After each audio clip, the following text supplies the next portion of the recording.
why is there such a big fuss around the candidate experience? I'll turn it over to you. Yeah, let me first introduce you to the whole panel. So let's start on that side over there. Okay, so my name is Nicholas. I work for a recruitment company, Robert Walters, on the RPO department. So here's my experience working with a client, the candidates, in an environment quite complicated. And I'm Aurélien Boutoulou. I work for, I'm part of the HR team at Viadeo, the professional social network based in France. And I'm really happy to be here. Good. And my name is Michael Malte. I work for the newspaper La Presse in Montreal. So I'm really excited to be here and be part of this discussion.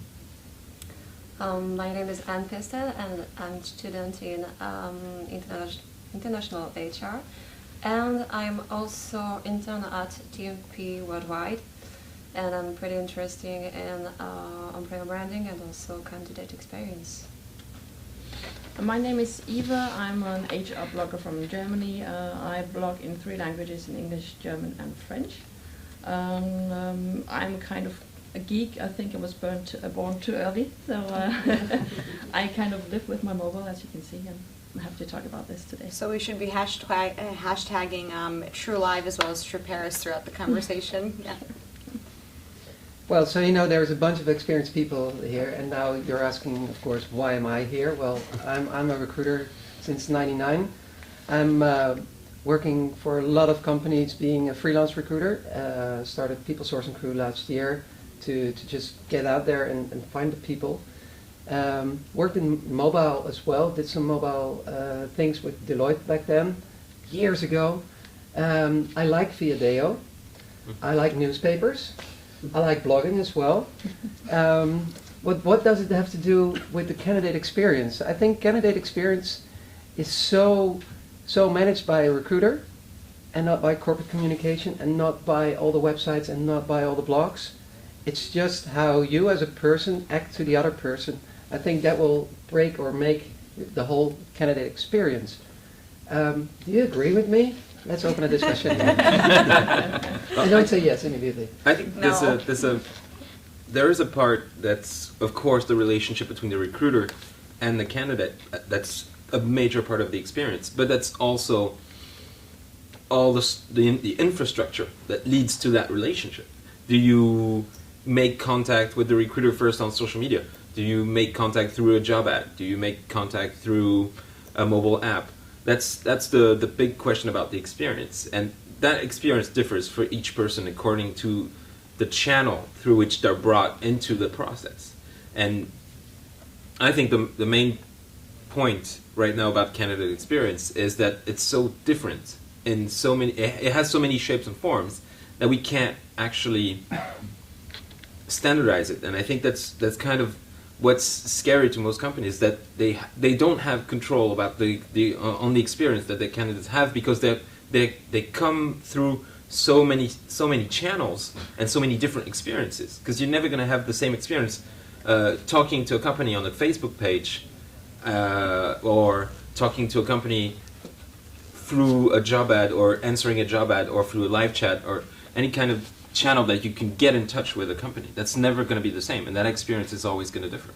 I think the experience starts much earlier, because experiencing when you see a job ad or an employer or something on Facebook, I think it starts with the interest in the matter as well. You have to be somewhere, you have to remark something, you have to see that there is some employer out there. So you need something that sparks the interest of the candidate, and then you have to carry him from one device to the next.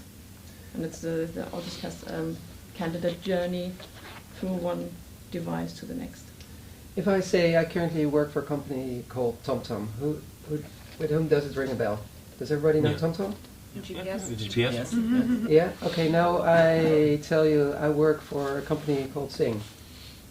Zing? Yeah, the German social network. German. Yeah? Okay, it also works well. I work for a company called Backbase. Well, good for you. So, how could a company like Backbase build their way out there that people start recognizing them, and they like, oh, but that's Backbase. That's a cool company. That's where I feel good at, and that's I think where the whole candidate experience starts. Like, what I just saw from that company is really awesome, and therefore I'd like to investigate that company. And then extra things come in, like my friend talked about Backbase. Mm-hmm. And my aunt says you have to apply for a job at Backbase. Yep. You still But- don't know what Backbase does. But do then you? when you get to the point of applying for a job, I think a lot of companies are challenged with a couple things. It's the technology behind it. So sometimes you have poor application systems that bring candidates through this really exhaustive application process. So you could have like the greatest brand in the world and people are really talking great about you. But then when I go on the website and I want to apply for a job, if you don't have the right technology to really walk people through a really easy process of applying for jobs and finding jobs, then I think you can totally kill the candidate experience right there. Well, no, it's a This cool happens all the company. time, it still does. Yeah, but my aunt says, and my mom said it's a really cool company. So I get all the hurdles there, and I do everything, and I get my application in there, and I actually received an email back like, we got it, and so I do all that. So I don't care. I'm in. Now what can we then do with this candidate experience? Because the company is still cool, they have great lunches and everything. Yeah, I think there's a to go back on your point, there's a relationship between onboarding and candidate experience. I mean, candidate experience doesn't stop at the fact, okay, you're hired. It doesn't stop there. I mean, candidate experience Usually is... it's you're not hired, right? It's- that's part of our business, like we're Yeah, 99% yeah. on each role. But you agree that candidate experience carries on after the actual contract signing, I would say, of the employee. I mean, most people, actually that's how it works in France, but most people will take 3 months from the moment you say to them they're hired to get the job, and they'll actually get inside the company 3 months afterwards. And it's about building that experience going forward and keeping them excited, keeping them to that level of, yes, I've just been hired, I love this company, this is going to be great. And then 3 months later, you're like, what's the name of the company again? You know, you have to keep them on the hook for that 3 months period before they actually get in, But so that's that they're typically still at the French level as of well. hype that Because they've 3 been. months, 3 months time, because there's always this préavis Yeah. of 3 months, and most of, especially if you're a candidate, so if you're executive, then you have 3 months of before you can go free for another job. So 3 months is really it's a very It's a long very time long because I Right, think and in Great it's Britain not my 2 weeks or reality. so. Yeah, in Montreal we would say 2 weeks, 1 Yeah. week. It's So the same in the US, yeah. Yeah. In Germany it's 1 month, I think. Well, it depends on the contract, but 1 month is, I think 1 month is good. yeah, that's But, that's very also nice. 2 And weeks, it's very flexible. yeah, and I think that when you have to wait for someone for 3 months to come in and take the job, you should maybe stay in touch and Yeah, that's what I mean. as That's you what said, that's what we 'cause- do. Yeah, we've put in place this sort of onboarding program that's sort of like an extension of what we do for our candidates. We keep in touch with them. We remind them, hey, we're still here.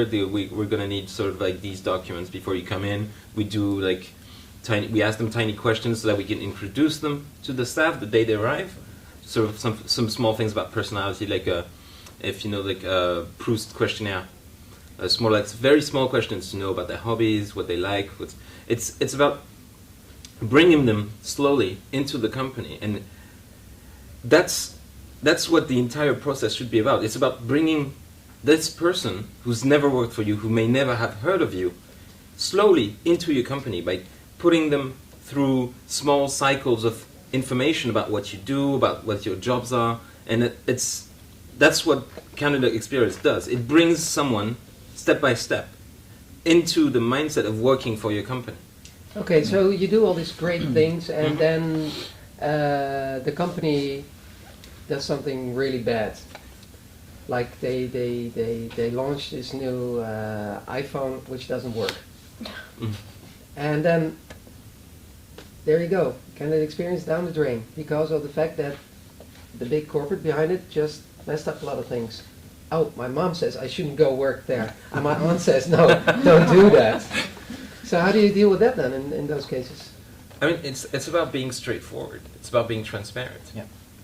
People are gonna F up. F up. Yeah, people are going to mess up. Got it. Corporations are going to make huge mistakes at some point in their lives. I mean, I've heard about companies that do employer branding, but like corporate mining jobs. Mhm. Extremely hard work. And how do they get people to work for them? Well, they tell them straightforward, it's going to be hard. These are the working conditions that you're going to have. But these are the services that we're going to provide as well. I mean, I've heard of a company here in France that employs maids, people who have, I would say, one of the most basic jobs, but that's really hard. And they've put in place different things to attract them, I would say, in spite of the hardness, the hardship of the job itself. They put in place sort of like a small money pool that all of the profits from the company goes into this small money pool. So if one of the employees has a problem, like a car breaks down or something like that, they can draw from the pool and get help. So I hear you guys talking about a couple things. I hear you guys talking about marketing obviously has a play into this. You have recruiting, you have talent acquisition, you have onboarding, but who owns it? Well, I was Yes, thinking you can when you told the candidate experience was mainly a person-to-person link, I have to disagree because according to what you say, that the company might mess up or anything can happen, and the relationship is also between a candidate and the company. The link between two people just happens once the candidate is inside the process. So it starts before, when you try to learn about a company, when you develop your interest, checking on Facebook, anything. Afterwards you have to apply. So when you apply, you face a wall, you don't face someone. And only afterwards, if you candidacy is considered, you get to reach a real person.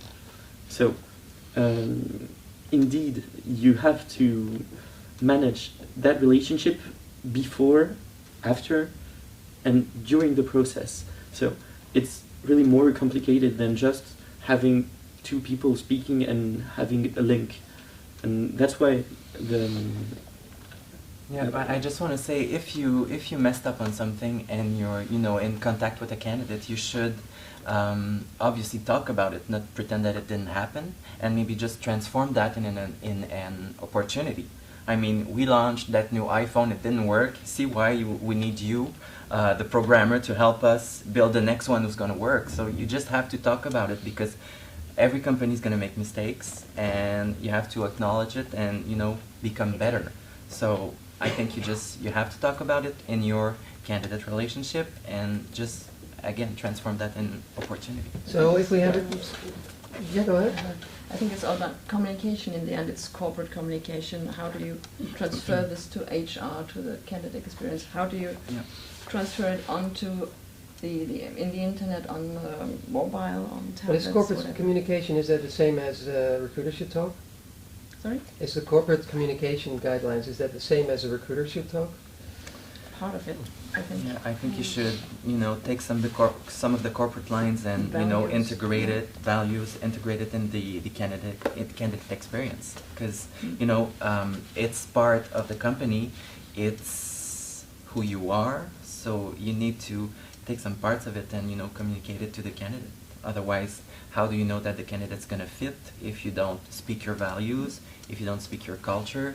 You really need to take this expertise and pass it to the candidate. So with all the different parts in candidate experience, so front end, the middle end, back end, nice word, where does it really start? I think it starts with the passive candidate first.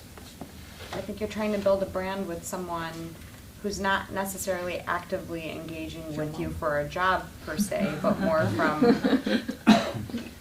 on social media. I think it begins with, always having a good reputation online. I think as well you can have other people being advocates for your brand on your behalf. So if someone has had a good experience with your brand and you have employees that are engaged, they've been with the company, they're working, they'll tell their friends and family what a great company it is. And I think that power is, you can't ignore that. So it starts I Yes. think, with a passive candidate, but I think you have to have that full circle of having engagement internally and advocacy to really keep that So brand actually, alive. the whole candidate's experience starts by how you act internally in your company. Yeah. Like if you have no good lunches there, I wouldn't say another word. You know, we're live now all over the world, aren't we? Hi to everybody. You're from India, right? So it's the internal feeling of a company. So it could be a wonderful brand. It could be like a super like very good salespeople they have on board, but then their whole back end, like the finance department, too, you don't want to go there. The lunch, the canteen is really, no, not that bad from the day before yesterday. So if you mess all that up, then there will never be a good candidate experience. Is that sort of what you're trying to say here? No, I wouldn't say there will never be a good candidate experience. I would say more that you have to make sure that the candidate experience is not only just an image that you put out there, but something that you have to practice what you preach. And I think employee advocacy is, we can't neglect the power of how important your employees are to building your brand online and offline. So for example, if you work at a telco company, you should have a mobile website, for example, practice what you preach. Or Yeah, of course. if you work at Google, if you are recruiting for Google and you're awesome on mobile, you should be able to apply via mobile, right? Yeah? Presumably Yeah. so, Yeah. yeah. With your Google Okay. Plus profile, maybe? What's your Google Plus Yeah. profile? That could be a very Yeah. good one. Right. Well, it's not possible, by the way. Yeah. Because they have the same ATS as like a lot of other companies have, like the not working well one. You should try LinkedIn apply then. Yeah, that's good. That's good. Is LinkedIn, is that, if you are able to apply via LinkedIn, is that an awesome candidate experience? It can be a terrible candidate experience also. It depends on how you create the process of applying with your LinkedIn profile. Because, for instance, in the company I work for at the moment, there is a way to apply via LinkedIn, but the ATS won't enable you using the profile properly. So even though you can apply via a social network, that seems to be a really fine idea and very modern and very, very cool, it doesn't work in the end. And the candidate experience must be terrible also, Yeah. because Yeah. since the recruiter can't have a decent candidacy to work with, the candidate won't have a decent feedback.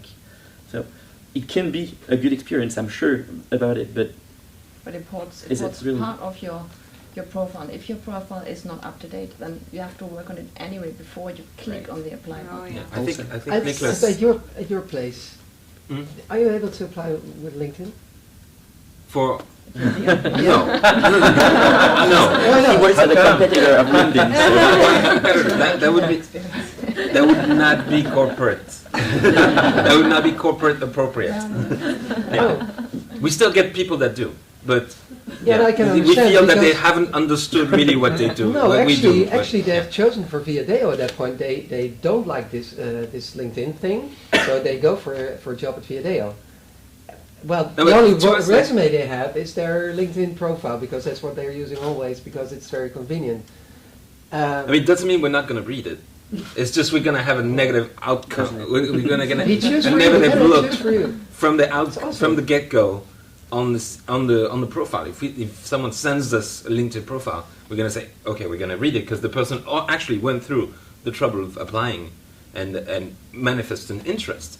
But we have to have the feeling that he may not get who we are. And I would just want to go back on something that Nicholas said, because I feel he mentioned the giant elephant in the room that we're not mentioning.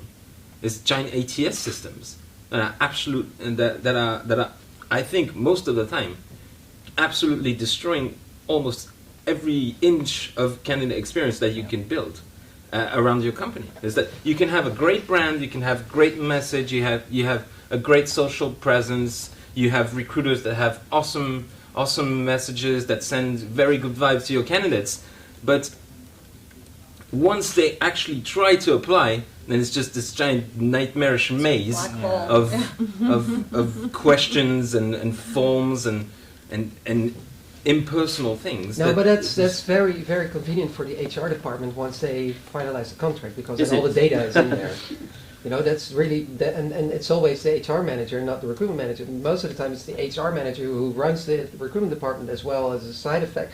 And he has to have a system that is Yeah. really good for the back end of paperwork. And well, he makes a choice. He's got all the budgets Of there. course. So he says, this huge system has a wonderful talent planning internal. We can do personal development plans in there, and it's awesome. And they even have a recruitment model, and they even can put their jobs online Yeah. with this URL like HTTP. Our company is cool. Vacancy /1 2 3 4 5 6 7 8.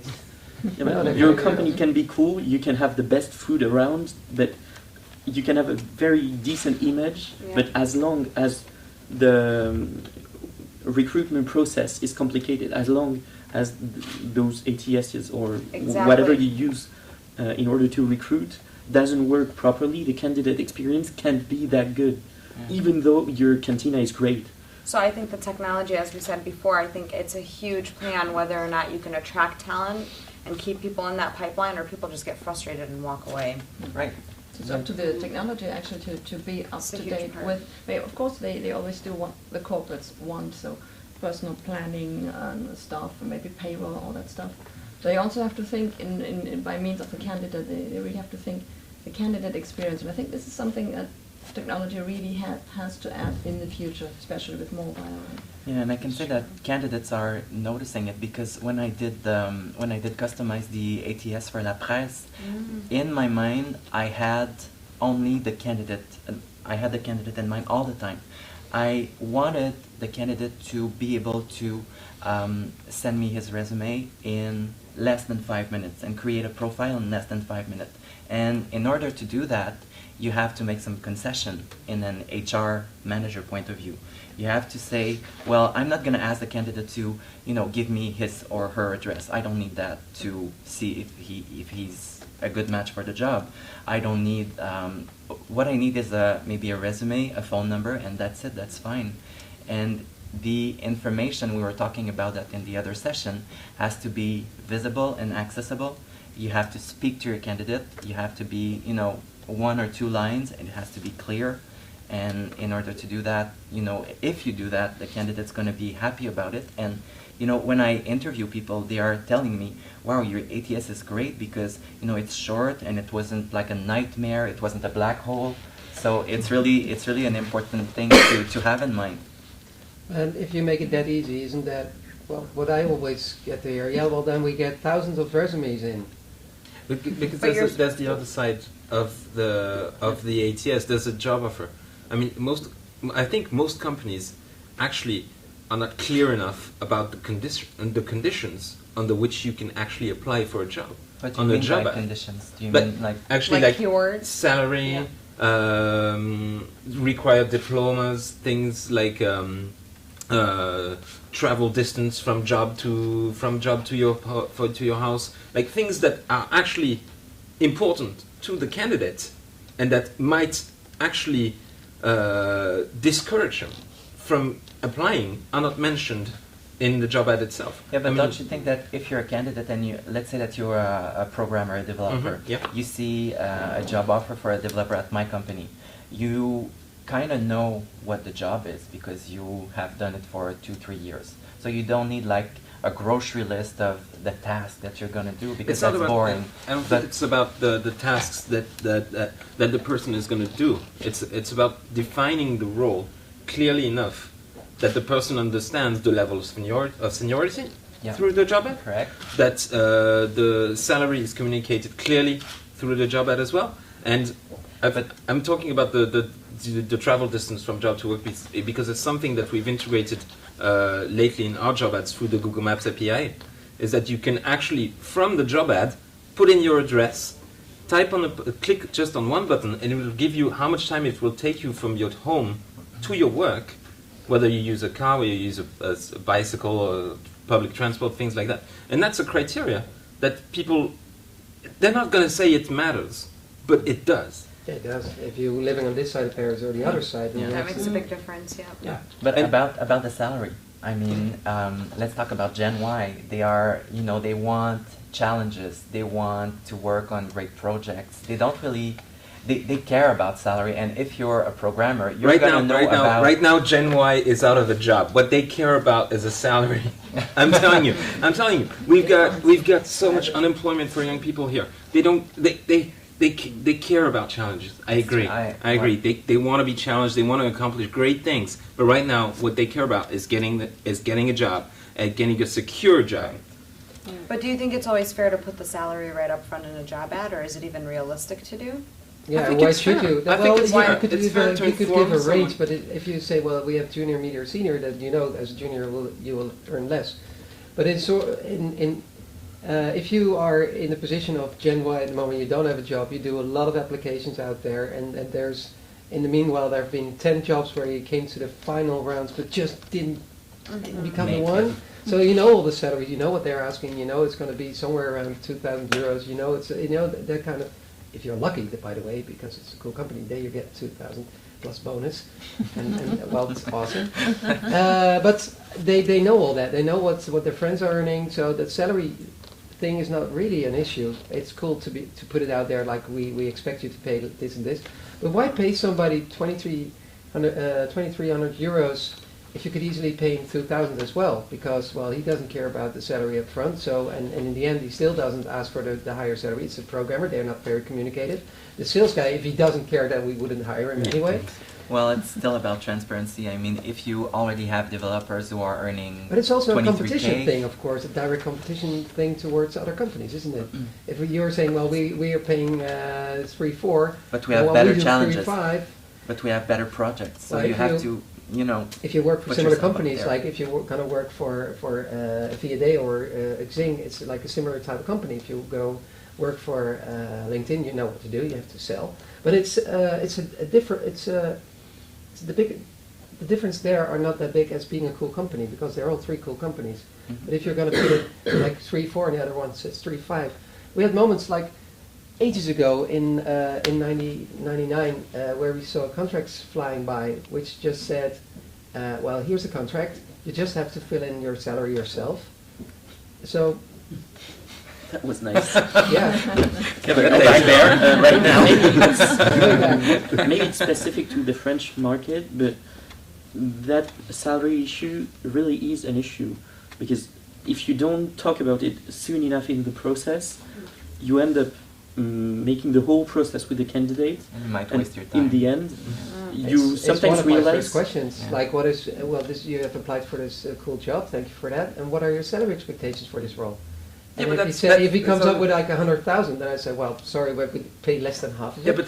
but right there, there's already been an application, and you were talking There about you the have- flood of applications coming through. And if you mention That's- it you can at the avoid beginning, that on the application announcement. right from the start. To me, it's 1 on 20 that I have to reject based on their high salary expectations. It's 1 out of 20. Well, I are wish you- I had 20 applicants for these roles I have at the moment. Yeah. But don't you think there should be something to say for finding the right people for the right jobs? And I think that should define what the market value is for a person as well. I mean, I know it's a balance, but I think you can pay someone a certain X amount, but they may not be fully qualified, but they're cheaper. And then you have someone that may be a little bit more expensive, but they're the ideal candidate for the job. They're going to really help drive your strategy forward. I think it needs to be a balance of cost versus output. I think it's all about negotiation anyway. So, mention a salary, you can do that. That can put people off the candidate experience, Do or you they, think- they don't apply maybe because they say no, they don't Uh, pay me there's what I a would whole- like to have, but it might be an interesting job. So Do you think why, the salary mention, has a why big mention impact it? on the candidate It's a matter of experience, though? transparency. Well, depending on which country you're going after the candidates, I've been recruiting a lot of developers in the past years. I don't need a developer from Amsterdam to work in Amsterdam. I don't care if he comes from Malaysia or Ukraine or Australia. If he wants to come, if he has the right experience, then I would like him to work for me. And when he comes from like Ukraine or Malaysia, I know I can offer a different salary, which is already 10 times higher than he's currently earning. So he will fly in, and also I have the experience abroad for him, of course. So it's just really cool. And well, Amsterdam. Who doesn't want to work in Amsterdam? You know. So salary is not always the issue, and therefore, why should I put a salary on a like? Okay, for this role we offer 4 or 5. If I can easily get the same person with the same skills, with the same communicative everything, he's the right guy from another country for less than 3,000 euros. Yeah, but you change you change the perspective. Where I was mentioning criteria in the job ad for I don't want to say that like that, but easy to fill roles like that get thousands of applications. Now you're talking about developers, and you would try and find any kind of way possible to bring them in. Yeah. And That's good. I think you can fine tune your experience, your candidate experience, to attract those kind of profiles. What we do is that we act as a host for development communities in Paris that use the languages that we use internally. But we just host the meetups. We just say, we'll just give you a home where you can discuss, where you can exchange, and then, of course, because it's in our offices, then our developers go to the meetups, they get to talk with the people who are there, they get to share their experience as employees of Viadeo, and then they get to share that branding message, that employer branding, to the candidates directly. And we've made 4 hires through the meetups. And the only HR message that comes through the meetups is we have someone who's not an HR person, who's usually like not necessarily a manager, but someone who's actually versed in the field that they're going to talk about, say at the beginning of the meetup, hey, by the way, we're recruiting. If you're interested, you can come and talk to us about what it's like to work here. But that's the only message that we're going to put through. Do you measure your candidate experience at some point? Is there anyone here that can talk about experience and how to measure candidate experience? Is it? How do you do that? Yeah, how do you measure candidate experience? Is it the amount of applications you get that you're doing right? Or is it the amount of feedback or something Yeah. like Glassdoor or Feedback. Surveys, maybe. That's- Well, it's not- the best I've heard is I interviewed someone and she didn't get the job, but I called her back. I did great follow-ups. I told her why she didn't get the job, and then next thing I know, her friend is calling me because she wants to apply for the job that her friend didn't get, and she said, you treated her well, and she had a nice experience, even though she didn't get the job. So can I still send my resume? Can we meet for an interview? And I'm like, wow, that's great. The woman who should be mad because I told her she didn't get the job is referring me people. Yeah. So I think it's like And why should they be mad? well, because Disappointed. people Disappointed. disappointed. Yeah, that would be the right word. But she wanted a job, she didn't get it, but she's still referring me people, and that happens a lot. So that could be a good way of measuring the candidate experience, as well as, of course, how many referrals do I get in, and how many of those actually we do hire. I would say the question. I would ask one question to every candidate that goes through the process of recruitment at your company: is that would you apply again? That's Right. a good point. Would you apply again? And you ask that every time you create a benchmark, yep. Or you do it. I think I heard it yesterday in one of during the conference, in one of the presentations. It was that at the end of every interview, we give the candidate a questionnaire, and they just fill in how was it treated, was the Information. How yeah. is you To with work the with greetings and yeah. Yeah. So how was it going? And then they had actually more than I think almost 2,000 of feedback papers, and they work on that. And at the end, they also ask, what would you suggest to improve the candidate experience during the interview? And I think this is a very good means of. So they're actually measuring the way the interview went, because that's the interview, last 45 yes. minutes they have experienced the company, so that's still in their brain. They forget about the wrong emails, like thank you for applying for the C++ role where it was actually a sales role. That's a mix-up in templates, sorry, CATF. But they still could mention it, I think. You can still mention it next time, email communication a bit better. Something like that. So But it do you still think can be in the your brain. candidates are going to be comfortable telling the truth, or I think it's anonymous. So That's a good It- point. it you really get- has you get- to be, and you you get have the to paper and prove you can it. send it, or you can send it. No, you just leave it, but you don't have to put your name and. Right. So But that's- again, if I'm a candidate and I'm thinking, okay, I'm gonna fill it out, put it in the box, and the recruiter's gonna come right after I leave and take it. So, well, Maybe it it's I could don't be know how online. many managers. Yeah. I don't know how Yeah. many 'Cause managers. I'm thinking about user experience and customer experience at large. I mean, I've recently had an online chat with my telco provider because I had to change something on my subscription, and I had a chat online with someone, and then when I was done, the person said, "Oh, it would be really nice. Could you fill this questionnaire really fast? It's going to take you like 2 minutes to say how was your experience." Yeah. And then you just get the And then email. you and- just you know it's you have the chat box, and then on the side you have the link that appears. Wow. Click on the questionnaire, bam bam bam, 3 questions, you're done. And it's really easy. And I think we could do that for candidate experience. I mean, outside of the paper questionnaire. But you will It's- still know who is behind this because IP address or Yeah. or, you know Yeah. you've talked to. There's so always a that's, way. Yeah. Yeah. And you can It's also- like not really anonymous, but I don't think that's a problem. If you really ask these kind of questions, you want to know. You want to get Mm. the critic. You really want to know. So if you send out the automated email like, thank you for applying, but you're not fit for this role, would you like to fill in this questionnaire? What did you think of this candidate experience? I like that. But that's the way actually what it is. You reject 99% of the people you get in. So Well, sometimes actually, as a candidate, sometimes you don't even receive an answer. Yeah. or you get an answer if you haven't heard anything within 3 Yeah. weeks. You, No, but like, Yeah, that's like French. from what Yeah. I've So what already I've- receiving an answer is a positive candidate experience. Yeah. Well, No, that's, Yeah, that's a that's good true. start. At some point. Yeah, that's That's a good true. start.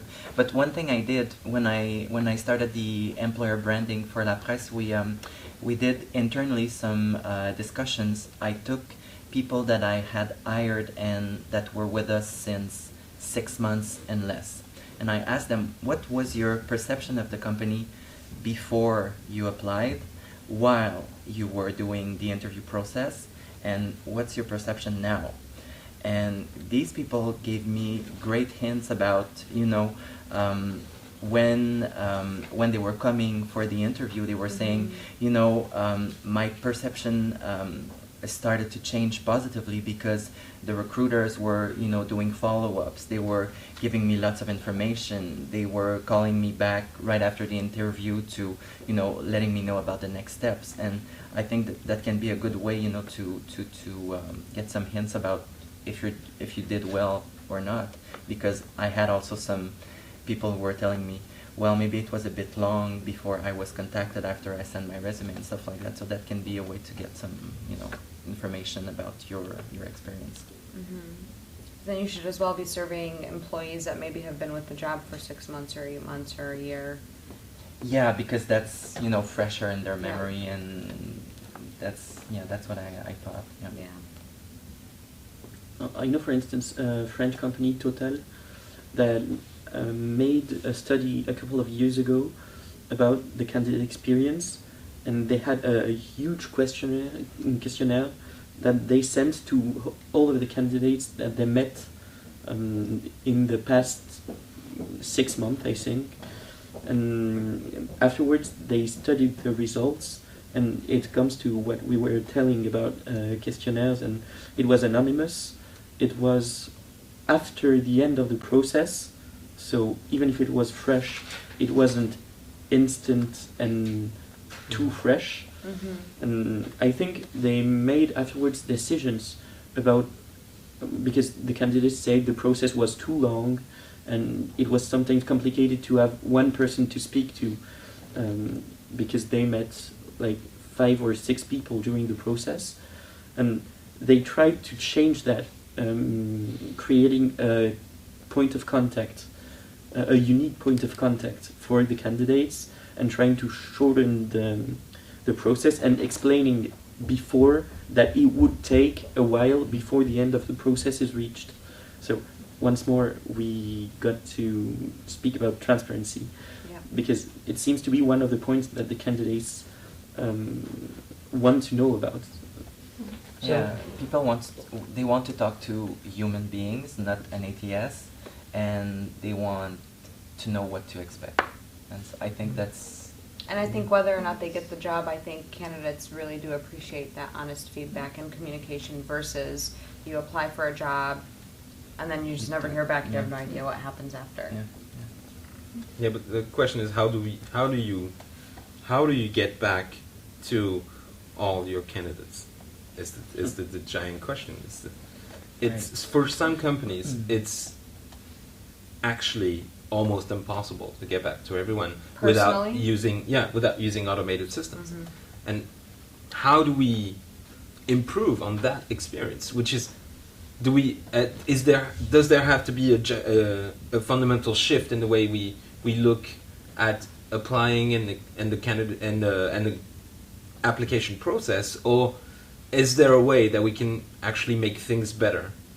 I mean, I wonder if you really even need I don't know, but do you really need the personal communication with every single person that applies for a job, or do you think it's more valued with just people that you bring in for an interview? Because presumably you've got large organizations, Mhm. tier 1 organizations that have 10 or 20 or 30,000 employees, maybe more, and you have for one single job maybe 1,000 job applicants. Out of that 1,000 people, you might bring 10 people in for an interview. So I think that an email reply saying, thank you for your application, unfortunately you weren't selected, please visit our career site, blah, blah, blah. But I think it's very important, and what doesn't happen all the time is that personal communication to people you actually bring into an interview and giving them reasonable feedback on, okay, you were not selected for the job, thank you for coming in, here are a couple tips, or whatever. Yeah. Right. Well, to me, if you don't do that, then that's the recruiter doing his job wrong. That's my I opinion. agree. Yeah. That's my opinion. That's Yeah. what you should do as a recruiter. That's what it's expected. you hear that, guys, all over the world? That's what is expected. That's what is expected of you. I mean, you should give appropriate feedback to your candidates. That's the least you can do if you've actually met them face to face. I mean, Because a lot of times they welcome that feedback too. I mean, if I didn't get a Yeah. job and I feel like on paper, like, geez, this is a marketing job, I've done social media, I've done branding, I've done This is me. websites, like, this is me, Yeah. what did I do wrong? On paper, it might be a right fit, but could it be just a culture clash? I don't know. No, Could it be my be- interview skills? could I be don't the know. job ad was It could be, wrong. yeah, or the Could be job ad was. So I've been advertising jobs over the past 3 months where we actually concluded that these are not the right profiles for what you're looking for, but because you keep on rejecting these profiles where I say, well, they fit, yeah, but we're looking for something really more senior. Well, then tell me that you're looking for it, and I can give you better candidates. there's been a bad brief at the start from the And that's manager. horrible as well, because that's happening a lot as well, that hiring managers just don't have a clue what they actually need. Right. We want Or they don't sales- take the we want- time To to really think ask through it, themselves yeah. what they need. We Yeah. want a salesperson. He needs to hunt for new business. He has to do the whole relationship thing, and he has to do the after sales as well. Which Yeah, was that's very yeah. vague. Which one Yeah. do you need? And walk on water. Yeah. So, but back to the whole candidate experience. So it is in personal contact. It's like, how personal can you make the contact towards the candidate you have out there? Whether it's already a candidate, like as he applied for a role, or he's just you, not ever willing to apply for a role, but he could become a candidate because you are explaining a lot of really things that appeal to him, and that is how he becomes a candidate. So it starts like, as a company, being yourself, be yourself out there. As a recruiter, be yourself, and as a candidate, please be yourself. Otherwise, we have to fire you immediately again. Yeah. I think, looking at the time, we have about 2 more minutes, isn't it? Yep. So, closing words from your side. Oh no, let's start on this side. So easy. Let's start over here. Oh. Okay. A candidate experience, it's important. I think sometimes we always think about the candidate experience from a candidate's side, from a perspective, which is good, which should happen a lot more. But sometimes I think the candidate also can come to the recruiter and be more communicative. And why not do that? Because everybody is in the system in LinkedIn seeing the idea, but they could also reach out to the recruiter and be active. So this is what I think, it's 2 sides, and they should connect and really dialogue. You hear that? If you're not a candidate yet, you will be tomorrow. A candidate experience is very important and you're true. And the thing is that it depends on the country, I think, because we have difference. That's what we said last time. We have 3 months, 4 months for executive, for instance. In another country, you have 1 month and 1 week, and so this kind of thing. So it's very difficult. And we have a lot of candidates in France, and recruiters have the bad habit to just don't answer candidate when they send resume. So it's very hard, and I think that there is a huge impact on employer brand. That I think that they have to change something, because it's very sad for candidate, and they don't want to hear anymore about the company after. So. And I think as recruiters, we have to stop trying to hide behind our screens. When the phone rings, we should pick up and speak to our candidates. And when we have some tough things to say to a candidate, like you're not getting the job for X reason, I think we ought to do it. We have to call people and tell them. And the one of the greatest answer I had from a candidate was, well, I'm sorry I didn't get the job, but thank you for calling me back, because most of the people don't, and you're making me feel important. So I was like, wow, I'm just doing my job, but obviously it's not everybody who has this human side and who's doing it. Mm-hmm. Yeah. For me, I think we need to acknowledge that the candidate experience starts long before a person applies for a job, and so I think if we start looking at all passive communities, especially socially, as potential either applicants or referrers of an organization, I think that'll be a good start for companies looking to integrate into their candidate experience. My final words would be from a candidate's perspective. I would say you can build your own experience. You don't have to go through the ATS. You don't have to go through the application. You have smarter ways of getting in touch with companies. You can go to meetups. You can identify the decision maker inside the company. You have tools at your disposal that allow you to go so much further than the simple act of applying to a job. I mean, today, I think it's up to the candidates to show companies that they can build their own experience, and that since the experience that the company's built actually sucks, that they want to do something else. And that they're going to bypass the system because there exists easier ways of getting through. And to me, that's what I think that's the way candidate experience is going to go. If we keep building shit experiences for our candidates, then they're going to bypass the system and they're going to find other ways of finding the job. And these are the ones that are going to show us what candidate experience is really about. Well, and why the fuss about candidate experience? Mostly because, as we spoke for almost an hour, we only spoke about negative feedback from candidates, about difficult experiences. That means there is something here, and without a solution at the moment, well, except talking to the candidates, being more transparent. There is something, and well, that's the answer to the why. Okay. Well, Gordon, thank you so much for leading us in this track, and thank you everybody for tuning in. Remember to continue to follow us for the rest of the day. We'll be live streaming for a few more hours, and if you find anything particularly interesting, tweet us, #TrueLive and TrueParis. Thank you. well done.